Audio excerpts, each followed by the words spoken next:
já foi apresentado pelo Jean. Meu nome é Anderson Gris, eu sou médico veterinário, formado pelo Instituto Federal Catarinense, Campus Concórdia, onde que na época, durante a minha graduação, eu fazia parte do Laboratório de Patologia Veterinária do Instituto Federal Catarinense, e onde que nós pegamos alguns casos de raquitismo em ambas as espécies, seja elas suínos e bovinos, e quando que o Jean me procurou para falar sobre o tema, ele tinha procurado basicamente para suínos, mas de acordo com a epidemiologia, eles têm uma diferença entre as duas espécies, então eu resolvi trazer também o tema de bovinos, e que tem uma casuística até relativa no Instituto Federal Catarinense aqui do Campus de Concórdia. Já lá na URGS, onde que eu estou fazendo mestrado atualmente, ainda não peguei nenhum caso, vamos ver se durante todo esse mestrado haverá algum caso. Mas, entrando agora sobre o raquitismo em si, o raquitismo ele faz parte de um grupo de doenças ou de enfermidades que são chamadas de doenças metabólicas dos ossos, onde que ela pertence junto do grupo da osteoporose, a osteodistrofia fibrosa e também da osteomalácia. A osteoporose e a osteodistrofia fibrosa, elas têm patogenias e também etiologias totalmente distintas das outras duas, mas normalmente a osteomalácia e o raquitismo eles são tratados nos livrotextos de forma conjunta, visto que eles têm uma patogênese bastante similar, só que a osteomalácia ela ocorre somente em animais adultos, ou seja, eles não crescem mais. E normalmente isso acontece em deficiência de fósforo e os animais acabam apresentando a osteofagia e, consequentemente, desenvolve o quadro de osteomalácia. Mas não vamos entrar muito na osteomalácia, vamos focar basicamente no raquitismo, que ele acontece somente em animais jovens, então animais que estão em crescimento, e essa patologia, ela afeta diretamente a placa de crescimento, ocasionando, assim, uma falha na mineralização óssea. As causas do raquitismo, o que é relatado é que as principais causas é a deficiência de vitamina D e também a deficiência de fósforo, principalmente. Essas são as formas clássicas que são descritas, sendo que ela não é somente nessa espécie, em outras espécies de animais e também em humanos já foi relatado raquitismo, e também existem outras causas. A deficiência de cálcio, ela é levantada como uma hipótese de causa de raquitismo, no entanto, ela é bastante questionada, visto que normalmente quando que os animais eles têm essa deficiência de cálcio, eles vão apresentar quadros de osteodistrofia fibrosa ou de osteoporose, ou às vezes até em conjunto. Então, por isso eles acreditam que não é uma causa de raquitismo. No entanto, em humanos, na África, já foi descrito como casos de deficiência de cálcio com raquitismo, e assim eles correlacionaram. Então, fica a dúvida se em veterinário isso é importante ou não.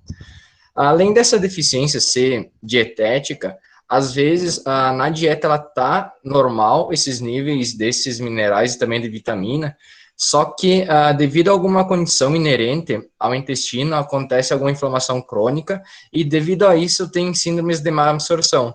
Então, o animal ele acaba não absorvendo esses minerais e também vitaminas, consequentemente, ele pode acabar desenvolvendo o quadro de raquitismo. As outras três causas, elas são consideradas causas hereditárias. Em veterinária, ela não é tão relatada, existem alguns relatos esporádicos em cães e em algumas outras espécies, mas o grande foco hereditário está na parte dos humanos, e elas são caracterizadas por raquitismo hipofosfatêmico, o raquitismo dependente de vitamina D, que é também chamado de raquitismo do tipo 1, onde que esse raquitismo, a vitamina D, ela não vai ser convertida na forma ativa devido a uma falha renal, e no tipo 2, é o raquitismo de vitamina D resistente, onde que o problema está no receptor da vitamina D, mas não vamos entrar muito nesses casos, onde que nós vamos ficar basicamente aqui na deficiência de vitamina D, fósforo, e também no caso que foi relatado que o Jean estava comentando anteriormente, também tinha deficiência de cálcio, nós vamos ver mais para frente. Então, entrando na parte que mais nos interessa, né, que os animais, quando que tem os sinais clínicos perante raquitismo, quando que a gente chegava na propriedade, falar inicialmente do surto que a gente pegou, eram animais de creche, então os animais, no caso os proprietários, eles acabaram relatando para nós que haviam comprado um sal mineral diferente, onde que em duas propriedades aconteceu a mesma coisa, que os animais acabavam tendo perda posterior, e posteriormente os animais emagreciam e acabavam morrendo. E nesse animal que a gente conseguiu pegar para depois fazer a necrópsia, ele apresentava essa cifose e também ele tinha dificuldade para locomoção. Esse é um outro animal de uma outra propriedade, que aconteceu em duas propriedades simultâneas, e nesse outro animal ele já não tinha mais cifose, não tinha mais movimento nenhum das pernas. Provavelmente ele tinha uma lesão medular, só que na necrópsia nós não conseguimos definir esse animal.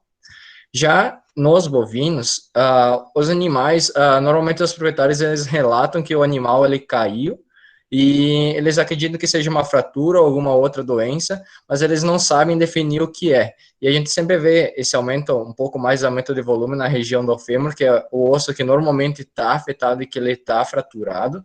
Mas nesse caso interessante é que o animal já tinha sido eutanasiado, mas a gente viu que tinha essa fratura na escápula e foi conseguido fazer esse movimento que em um animal rígido normal nunca conseguiria fazer esse movimento. Então acontecia isso devido à fratura que tinha nesse osso. Logo na necrópsia, além das fraturas que eu vou falar posteriormente, o que chama bastante atenção é que todos os ossos eles têm uma fragilidade extrema. Sendo aqui um exemplo é a costela, que é uma das provas que a gente normalmente tinha na necrópsia para ter o diagnóstico ao tendenciar ou para depois uma confirmação microscópica, era que esses ossos eles tinham uma fragilidade e também uma flexibilidade muito grande. Aqui é uma costela, esse aqui é um bovino, onde que ela era segurada nas duas extremidades e era forçada para tentar quebrar ela. No entanto, como ela tinha esse aumento da flexibilidade, ela consegue fazer essa curva com ela, e depois, se continuava fazendo força, ela acabava quebrando. Isso aqui tem um vídeo que eu tenho um colega que ele gravou esses vídeos, ele fez uma comparação entre uma costela normal, que quando que você força, ela não cede nada, ela já quebra em uma vez, quando que aplica a certa força que ela consegue ter essa fratura no meio. Já quando que tem um animal com raquitismo, ele vai forçando e o rosto ele acaba resistindo, consegue dobrar até certo ponto e depois ele quebra. Então, assim, esse osso ele tem uma maior flexibilidade devido a essa falha na mineralização. Não é só em costelas, em ossos longos que acontece essa falha na mineralização, então em todos os ossos do corpo inteiro do animal. Aqui é uma foto, ela é um pouquinho assustadora, mas os ossos da cabeça também são afetados, eles também não têm uma mineralização adequada, consequentemente ela é suscetível a qualquer batida, e aqui a gente usou uma faca para colocar dentro do crânio desse animal, desse bovino, e era extremamente fácil de colocar, então essa fragilidade era notória logo na necrópsia. Outro achado, nessa foto é um caso de suíno, mas também acontece nos bovinos, que isso é chamado de rosário raquítico, que é esse aumento das articulações costocondrais. Então, aqui tem a costela, que seria o externo, e aqui, na onde que tem a articulação, ele tem esse aumento de volume. E isso acontece em todas as costelas, e essa lesão, ela é muito similar ao que se vê em humanos. Então, aqui é um achado radiográfico, que aqui não dá muito, aqui assim dá para ver mais, que isso é um achado que nos humanos que têm raquitismo, eles têm essa lesão que é chamada de rosário raquítico, pois lembrava muito os terços ou os rosários nessa foto. Essa lesão, ela é decorrente provavelmente da falha de mineralização, consequentemente não tem mineral para depositar nessa ossificação endocondral, então o que acontece é que a cartilagem, ela vai proliferando por causa que ela tem estímulo, o animal ele está em crescimento, no entanto, como que está com falha de mineral, falta de minerais principalmente, ou de vitamina D, ele não consegue depositar esses minerais e, consequentemente, a articulação ela aumenta de tamanho e o osso ele não consegue crescer em altura. Outro achado que também acontece em ambas as espécies é que na placa de crescimento, aqui é um fêmur que foi cortado longitudinalmente, a gente consegue ver aqui na epífise, na altura da placa de crescimento, que ela está mais espessada, então ela está um pouquinho maior, e também ela está irregular. Isso depois, na microscopia, ela tem algumas alterações interessantes que a gente vai comentar, o porquê que ela fica desse tamanho na macroscopia. Nos suínos que a gente pegou na creche, algo interessante foi que a gente não viu nenhuma fratura. No entanto, os animais tinham aquela cifose e acredita-se que isso era por causa da dor óssea que pode ter ocasionado devido dessa falha na mineralização que é relatado na literatura. No entanto, outros casos de raquitismo que foi pego em uma outra propriedade, havia fraturas, e já na creche não tinha. Talvez, provavelmente, como esses animais eles eram mais pesados e também eles tinham uma musculatura até mais forte, se for comparar um animal de terminação e um animal de creche, possibilitou, assim, a ter fraturas aqui, por exemplo, num fêmur, e aqui também é outro fêmur de um outro animal, e que também tinha fratura e também hemorragia. Nos bovinos, como eu comentei, as alterações macroscópicas elas são bastante semelhantes. Essa irregularidade na placa de crescimento, ela é vista também, e nós discutimos acreditamos que o animal ele tem uma parte de minerais, então ele consegue depositar minerais até uma quantidade, mas depois quando ele tem a falha nessa mineralização, essa placa de crescimento ela não consegue mais crescer de modo contínuo, consequentemente o animal ele está sujeito a posteriormente fazer alguma deformidade, como tem algumas fotos na internet, a gente consegue ver que os membros eles estão até em vez de ser retos, eles ficam mais curvos. Isso é decorrente dessa falha na mineralização e a falha no crescimento. E isso é devido à falha aqui no crescimento, na placa de crescimento, que não tem essa mineralização. Nos bovinos, o que era bastante frequente, então, e que era o porquê que os animais eles acabavam caindo, era devido às fraturas. Um caso interessante é que o fêmur normalmente era um osso que era o mais quebrado, que estava mais sujeito a essas fraturas. E isso a gente consegue ver de diversos graus, de diferentes jeitos. Mas também algumas fraturas elas aconteciam em outros locais. Por exemplo, aqui na costela, essa fratura já é antiga. Então, o que a gente consegue ver já são os calos ósseos, eles já estão em recuperação, ou seja, ele iria formar o osso normal, só que aqui estava indo na fase de calo. Mas, no entanto, o animal ele acabou fraturando o fêmur e, consequentemente, ele não teve melhor prognóstico, o animal acabou sendo eutanasiado e, consequentemente, teve raquitismo. Na microscopia de ambas as espécies, o que é relatado é o aumento da camada da ossificação endocondral da camada da zona hipertrófica e também da proliferativa.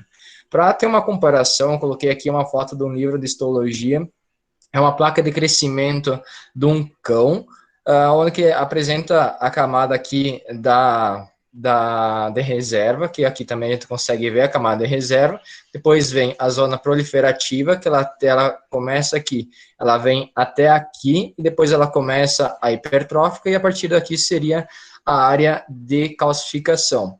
No entanto, como não tem mineral para ela mineralizar e, consequentemente, ter esse crescimento de forma normal, a cartilagem ela fica crescendo devido aos estímulos que vêm do corpo, no entanto, não tem essa mineralização e, assim, o osso ele fica cada vez mais frágil. Isso a gente vê no meio, nas travéculas ósseas, é que tem essa persistência em alguns socos de cartilagem e também em outras áreas que tinha a presença dos ossos, que a gente chama de ossos prematuros, o woven bone, que é em inglês, que eles não são ossos calcificados, eles são ossos que são só formados por osteoblastos, um pouco de matriz óssea, mas não mineralizados.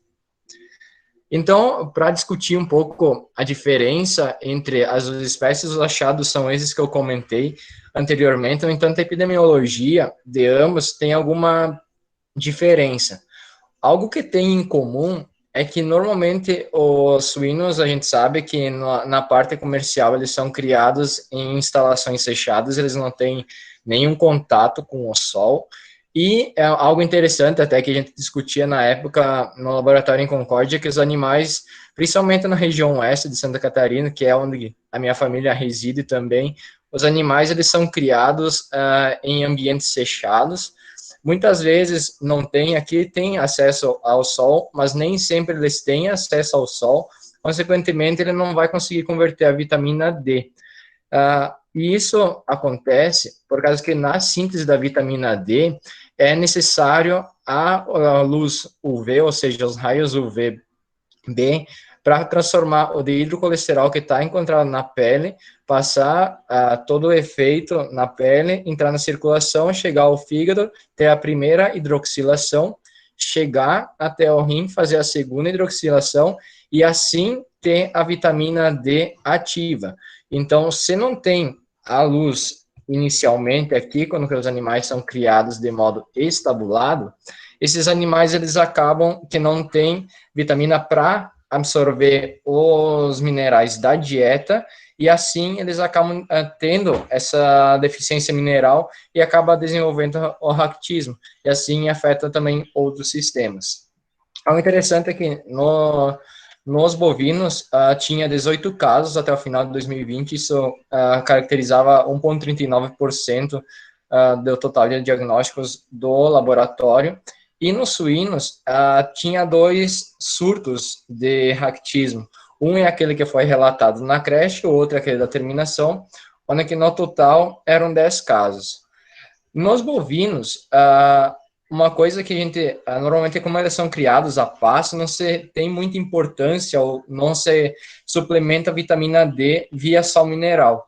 No entanto, o cálcio e fósforo sim. Então, quando esses animais estão estabulados, às vezes, ou o proprietário não fornece o sal mineral, ou somente essa deficiência de vitamina D já é suficiente para que não tenha essa mineralização adequada.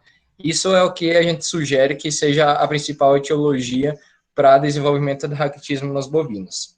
Já nos suínos, como a gente já sabe que eles vão estar estabulados e que não vai ter nenhum contato com o sol, a vitamina D3 ela é suplementada. No entanto, é necessário alguns níveis que são base para ter essa vitamina D disponível e, consequentemente, ter a absorção de fósforo e cálcio e alguns outros minerais. E no surto que a gente acabou pegando, a vitamina D ela estava em condições adequadas se for comparar com a normativa internacional, que seria a literatura internacional, que é o NRC, até tinha mais quantidade. No entanto, a quantidade de cálcio e fósforo estava deficiente.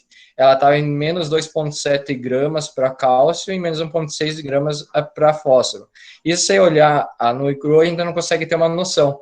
No entanto, se a gente converte isso em porcentagem, é quase 40% a menos de cálcio e quase 30% de fósforo. Então, nós acreditamos que devido a essa falha na mineralização, ou seja, um erro na empresa, desses níveis de cálcio e fósforo, favoreceu que esses animais desencadeassem ou tivessem esses quadros de raquitismo nessa propriedade da creche.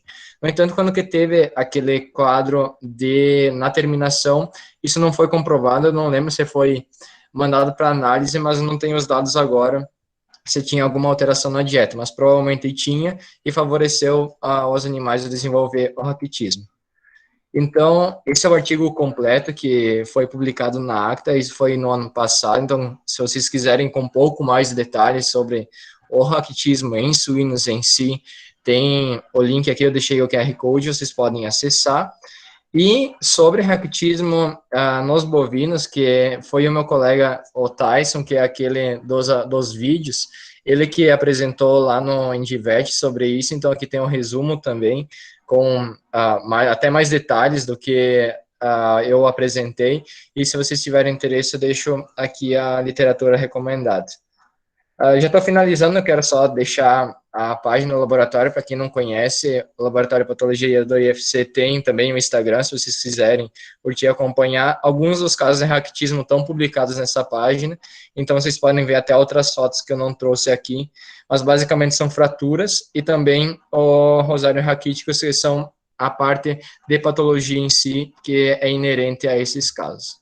Foi uma apresentação até rapidinha, mas se vocês tiverem alguma dúvida, eu estou à disposição.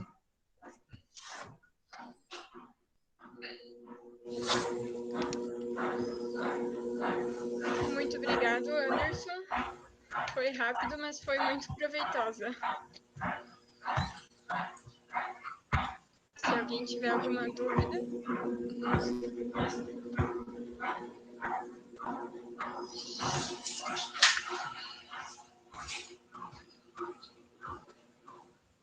Ninguém tem dúvidas? Ninguém tem dúvidas. Ou entenderam tudo ou não entenderam nada. Como sempre. O assunto ele não é usual, ele não é algo que é corriqueiro da rotina, então são casos atípicos. Então, talvez seja isso que tem essa casuística que o pessoal pode entender, por causa que ele é basicamente simples o entendimento, mas tem essa que não é usual. Uhum. Guilherme perguntou se você pode voltar ali no livro disto. Que ele mostrou a capa. Acho que eu não mostrei a capa do livro, eu só apresentei a... Acho que eu vou compartilhar aqui. É a foto de histologia do controle, que é só para manifestar aqui essa diferença. Mas é esse daqui, o Veterinary Histology. Conseguiram ver? Sim, deu para ver. A Cauane fez uma pergunta também, Anderson. Esses animais, caso se recuperem, geram algum prejuízo para a indústria? Esses animais, eles acabam não se desenvolvendo corretamente, então eles ficam com o desenvolvimento comprometido. E normalmente, como que tem essa dor óssea que eles relatam, esses animais eles acabam não indo comer normalmente. Assim, eles não têm ganho de peso adequado para ter esse desenvolvimento e, consequentemente, vai ter prejuízos visto a isso. Mas na indústria em si, não teria tanto problema.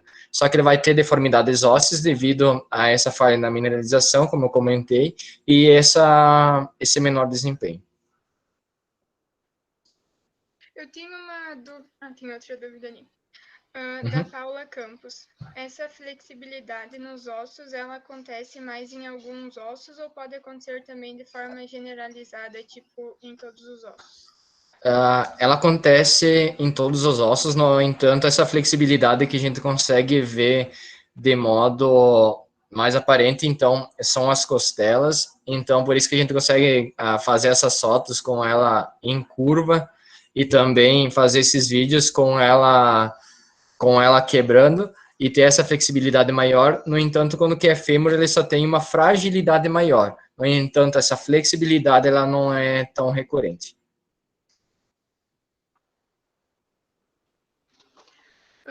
Eu tenho uma dúvida. Aquele sistema de bovinos que são criados climatizados sem pegar sol, vocês têm visto alguns problemas desse tipo? Teve um caso, até isso foi em conversa com uma colega na época da graduação, que ela tinha esse sistema que ele era totalmente fechado e o animal ele era adulto, ele era criado nesse sistema fechado e ele acabou fraturando, era, se não me engano, o fêmur. E até a gente entrou em discussão se poderia ter, mas isso seria osteomalase, não raquitismo nesse caso. E isso decorrente da falta de vitamina D. Só que eu questionei ela se eles suplementavam ou não, e ela me disse que sim, que era suplementado, que a parte de sal mineral e mineralização eles cuidavam, Então, ficou a pergunta no ar, mas eu acredito que sim, aquele animal ele não estava com uma absorção correta, principalmente de vitamina D e de outros minerais, consequentemente, favoreceu a essa fratura e, consequentemente, o animal teve que ser sacrificado depois devido a essa lesão. Ah, tá, entendi. Muito obrigada. Tem outra pergunta da professora Uhum. Franciele. Qual a proporção de cálcio e fósforo indicada para suínos e bovinos? Se eu não me engano, é de 2,5 para 1 para suínos. Agora, para bovinos, você me pegou. Eu não lembro agora de cabeça, mas de suínos é 2,5 para 1. E aí, nesse caso, ela estava alterada. Até não apresentei, mas no artigo ela está discutida essa relação cálcio e fósforo, que também é importante para essa mineralização adequada.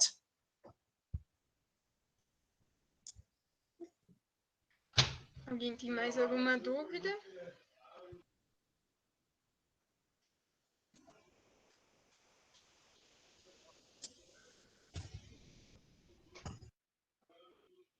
Então, se ninguém mais tem dúvidas, a gente agradece de novo, Anderson, pela disponibilidade e pelo assunto que trouxe. Muito obrigada mesmo. O GEISPA sempre está à disposição para que você precisar. Sem problema. Quando vocês precisarem, tiverem outro assunto e eu puder abordar, é só entrar em contato que estou à disposição. Muito obrigada. Então, até mais, gente. Bom final de semana e até sexta-feira que vem para o GEISPA. Tchau, tchau.